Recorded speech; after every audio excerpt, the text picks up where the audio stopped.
Dito guys, kakatapos lang namin mag-rank. Tapos na bad trip pa ako dito sa lance na farm namin. Kaya hinamon niya ako na dito na last to last no kami. Tapos ayun lang. After ko mapagkuha ng blue buff ko dito, punta na ako sa bit. Mag-try ako makipagsabay kung kaya ko magsabay sa lance. Nagulat ako lagi, hindi tumatama yung skill niya. Tapos sa akin din, hindi tumama. Pero at least na tumatama yung dash ko. Alam mo dito na wala siyang dash dito eh. Kaya kaya ang dash muna ako para sa stock. Di ngayon alam eh. Tamang dash lang. O play safe. Yan nga dito, bara kung nandito pagpagpalagan sa kanya. Dito na rin low HP ako sa kanya una. Pero ayun, putay pa rin siya sa akin. Nakuha ko yung first blood dito. Try niya kagawin yung buff ko dito. Dahil wala akong red pay doon na nakuha niya yung buff ko. Hindi pa tumama yung ulti ko. After ko makuha yung red buff, tumareksyon na ako din sa mid. Sakto nandito siya sa mid, kaya tuloy natin palagan. Ngayon nag-aasim na siya, pinasa sa Tori. Dito nagkamali ako dito, di tumama lahat ng skill ko. Dahil sa minas, dito try niya tumakbo. Kasi siya, kaso nga lang, di siya makatakbo. Nagri ka pa, tip ka sa akin. Sheesh, that's crazy. Kung makuha yung buff ko dito, may 200,000 eh. Ako nandito yan, Chay. Here. Dito mama yung first skill ko dito. Pati yung ulti ko kaya yun. Dito siya kaya dito. Pero nakipagpalaga siya dito. Kaya tinatawan-tawan kasi di pumatama yung skill niya.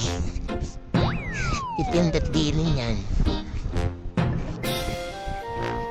Wow, bakit naging expert siya dito sa lance ng dahil nahatay ang skin na dito. Sana naman ang skin, sana sa akin na lang. Charot!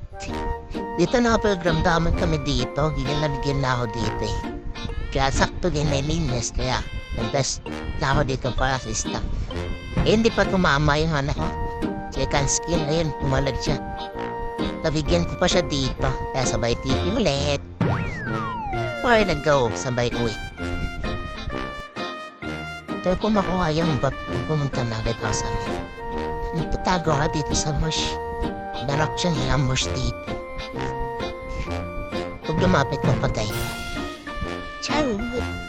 Dito hindi siya muna mabastis kaya nala ako ng inas. Hanggang nagkikira ako dito. Nagla siyang lumabas dito yung pagkatapos ko na-clear. Dito pumaparag nga siya dito, yung tapon niya. Yak dalaga na lang din natin.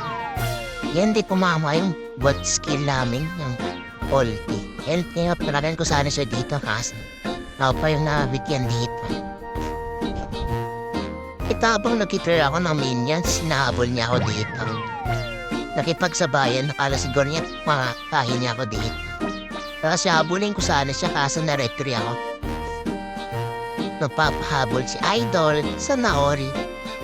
Ito lobat na nga ako kaya gusto ko nang tapusin. Ito niretry ko na nga ay pagpalagan. Tapos ako pa yan nabigyan. Grabe ba? Time to serious mode. Music please.